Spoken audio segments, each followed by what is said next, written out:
Hello, and welcome back to English with Jack.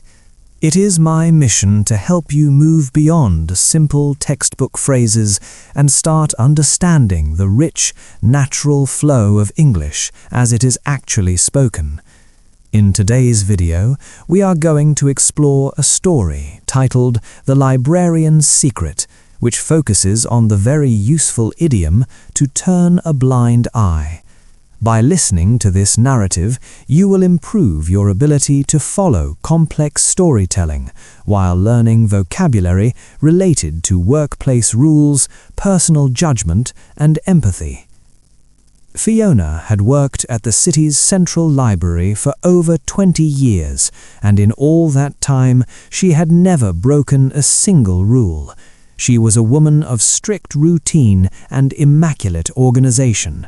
To Fiona, the library was not just a building full of books, it was a sanctuary of order in a chaotic world. The books were arranged by the Dewey Decimal System with absolute precision, and the silence in the reading rooms was heavy and respectful. Fiona took great pride in her role as the head librarian. She knew the location of every novel, biography, and encyclopedia, and she expected her staff to maintain the same high standards.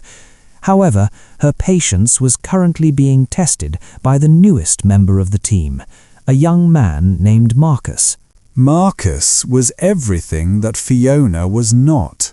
He was untidy, often late, and he possessed a loud, booming laugh that frequently shattered the library's quiet atmosphere. He wore colourful ties that clashed with his shirts, and he often forgot to tuck his chair in when he left his desk. Despite these flaws, the visitors seemed to adore him. He would spend ages chatting with elderly patrons or helping students find resources for their exams. Fiona watched him like a hawk, waiting for a significant mistake that would justify a formal warning. She believed that rules were there for a reason, and Marcus seemed to treat them as mere suggestions. She was convinced that he did not take the job seriously enough. One particularly dreary Tuesday afternoon, the rain was lashing against the tall Victorian windows. The library was closing, and the last few visitors were packing away their laptops and putting on their coats. Fiona was doing her final rounds, checking that the windows were locked and the lights were turned off. As she walked past the storage room at the back of the building, she noticed a thin strip of light coming from under the door.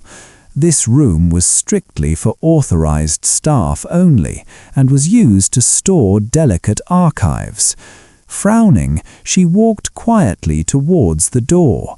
She assumed Marcus had left a light on, which would be just another example of his carelessness. But as she reached for the handle, she heard a low, murmuring voice coming from inside. Fiona pushed the door open, prepared to scold Marcus for wasting electricity. Instead, she froze in the doorway. The small, dusty archive room had been transformed into a temporary shelter. Sitting on a pile of old cushions near the radiator was an elderly man with a grey beard and a tattered coat. Marcus was sitting on a stepladder opposite him, holding a thermos flask and 2 plastic cups. The smell of damp wool and old paper filled the air. The elderly man looked up at Fiona with wide, fearful eyes, while Marcus slowly stood up, placing himself between his boss and the stranger. He did not look like the carefree, messy employee she thought she knew. He looked serious and protective. "I can explain," Marcus said, keeping his voice low. Fiona's mind raced through the rulebook. Unauthorized personnel in the archives was a serious breach of security. Eating and drinking near the archives was strictly forbidden. Staying in the building after closing hours was a fireable offense. By all rights, she should have called security immediately. She should have marched them both out into the rain and confiscated Marcus's keys. The man on the floor began to scramble to his feet, clutching a plastic bag full of belongings to his chest. He muttered an apology, his hands shaking from the cold or perhaps from fear. "It's pouring down out there, Fiona," Marcus said, gesturing towards the high window where the rain was hammering against the glass. "The hostels are full tonight. I couldn't leave him on the pavement." Fiona looked at the man, whose shoes were held together with tape. She looked at the warm radiator and the steaming tea. She realized that Marcus had likely been doing this for a while, perhaps all winter. He wasn't just breaking rules to be rebellious, he was breaking them to show compassion. The strict structure of her world collided with the messy reality of human need.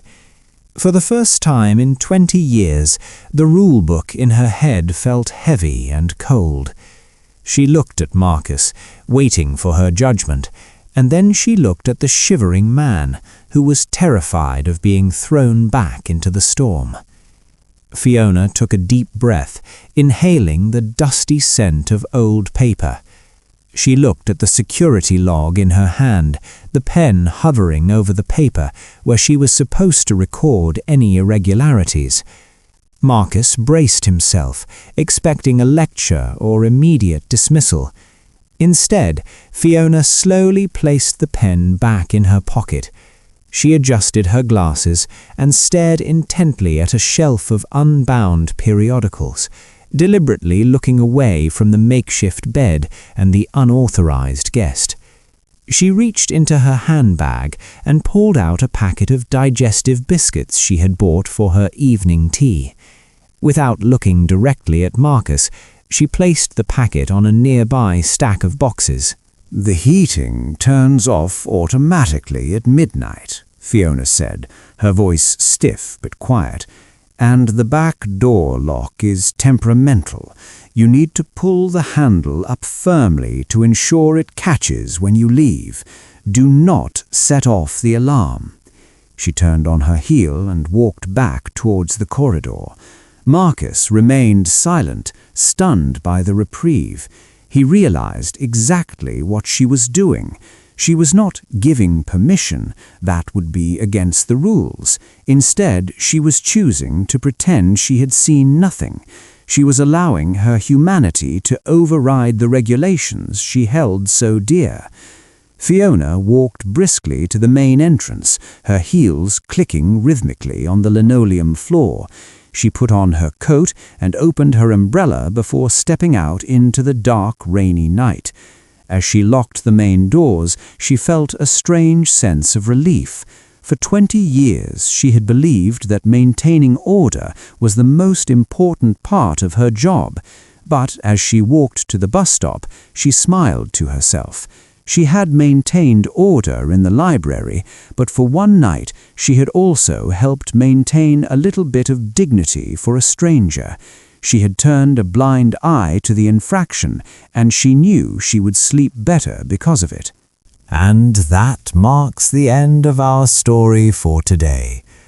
We followed the journey of strict Fiona and compassionate Marcus as they navigated a difficult situation in the central library.